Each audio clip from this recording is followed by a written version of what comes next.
আমার আব্বা আইতাছে আর ময়না নানা আইতাছে, বুঝছো? ময়নার নানা আজকে আসতে চাইছে? হ্যাঁ, আজকে আইবো, আমার কাছে না ফোন দিছিল। তাহলে রান্না বাড়া করো। কি রান্না করবো কও তুমি? মাছ রান্না করো। মাছ রান্না করলে হইব, একটু গোসেন না দাও। গোসাই না দেবো, গোছের দাম কত জানো? 700 টাকা কেজি। আরে ওই গোস না, ব্রয়লার মুরগি আইনা দিবা, যে আজকে অফার দিছে না, 150 টাকা কেজি, ওইটা আইনা দিও।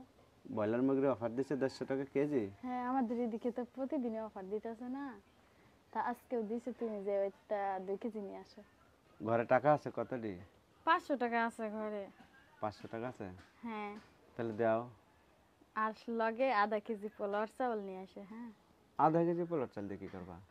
নিয়ে আসে, রান্না করে দিব না, এরা খাইব না। আর কেউ আসতেছে নাকি ময়নার নানা একলাই আসতেছে? ময়নার নানা আইতাছে, আর ময়নার একটা ছোট খালা আছে না, ওই খালা আইবো। সোহানা হ্যাঁ। আসবে বলছে? হ্যাঁ, মনে কর কি আব্বু আইতাছে না, এর লেগে আইবো, আর যদি ভাইরা আইতো তাহলে আর আইতো না।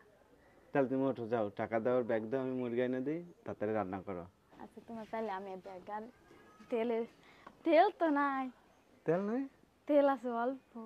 তো 500 টাকা আছে না? হ্যাঁ। চাইল হইলে তেল হইলে আর 2 কেজি মুরগি হবে না? 2 কেজি মুরগি 300 টাকা, আর তেল চাইল হইব, দাও। আচ্ছা, তোমার ব্যাগ।